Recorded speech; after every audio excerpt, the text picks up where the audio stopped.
Ladies and gentlemen, welcome.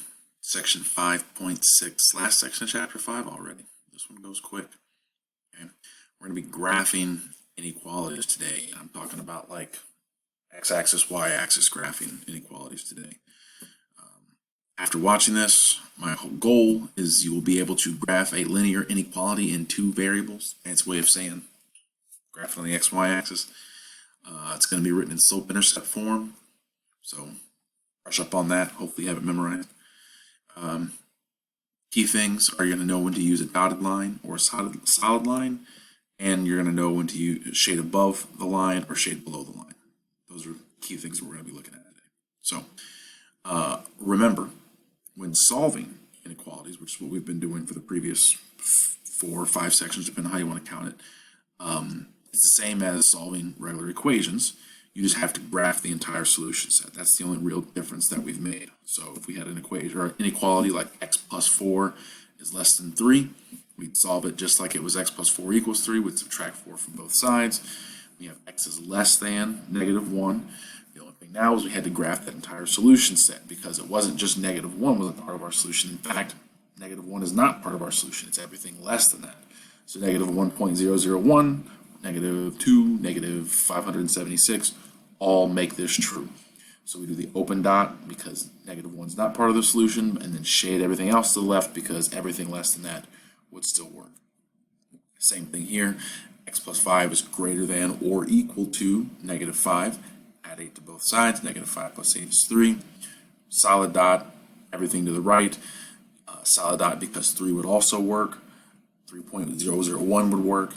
1146.3 would work. Okay, so we are opening up inequalities, all things that make it not equal, but in this particular case, and so we have to shade in order to show that there is an infinite number of solutions. All right, that's a review of what we've done in this chapter.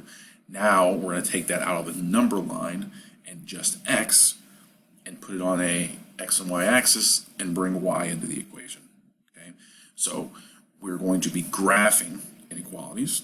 And we're going to graph the same as we did with lines, but with the entire solution set. Graph with the entire solution set, graph with the entire solution set, okay? We're still just graphing a line, just the same as we were just solving an equation. But now when we graph the line, we also have to do some shading to include the entire solution set. And if we look at this example, everything on the line would make the statement true, but also everything above the line would make the statement true. Okay, and that's the difference between what we've done in the past with just graphing linear equations and now graphing linear inequalities. Okay, now we have the line, which we're going to have to determine, and like I mentioned before, it's either going to be a solid line like it is here, or it'll be a dotted line. And then we also have to consider the shading as well, and it'll either be above the line or below the line. So let's get into how that's going to work. First, we'll start with the line. If we see these two symbols, and I'm going to give you a bunch of information on these next 2 slides, and then I'm going to summarize it on the 3rd slide, so follow along, but don't feel like you necessarily have to copy it down this way. There might be an easier way to copy it down later. You can always come back to this if you need to. I've got greater than and less than, and previously, when we were just doing on the number line, this was an open dot situation because the number located right at the dot was not part of my solution set, but everything over here was, everything greater than in this case. We have the same thing, but a little different. Where's a good spot for my head? How about that?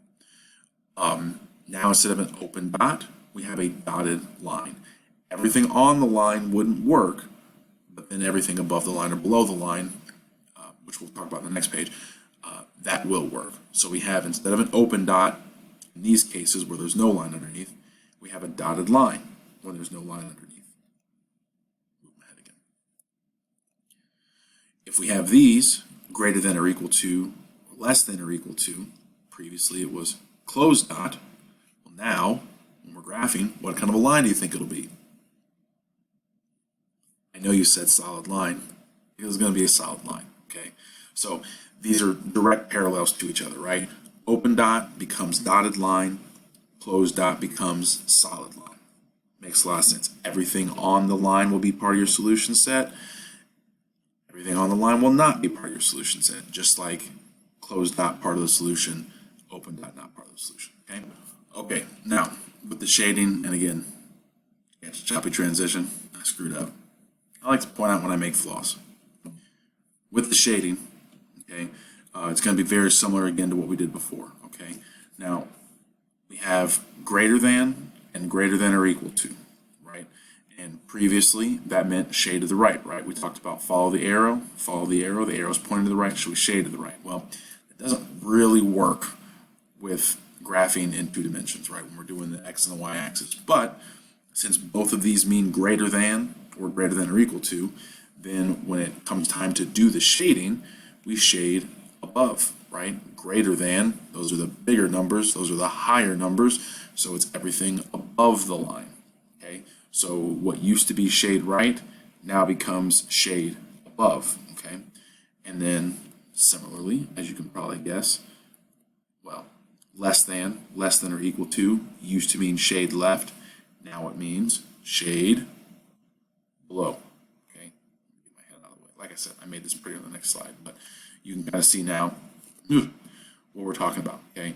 The greater thans mean shade above, the less thans mean shade below. And it's fairly intuitive if we think of it that way, okay? Shade above, shade below. Now, I will drop a hint. You will get some graphs that are horizontal lines. Easy, right? Horizontal line, shade above, shade below. But if it's a vertical line, well then, now all of a sudden we got a problem, right? Because if it's a vertical line, what's above, what's below? And in this case, I hope I'm mirroring this correctly, above is to the right, right? The greater thans all point to the right, now you can shade to the right. The less thans point to the left, you can shade to the left, okay? I didn't know I could do that. How fun is that? Oh, Connect 4. That's our game. Connect 4.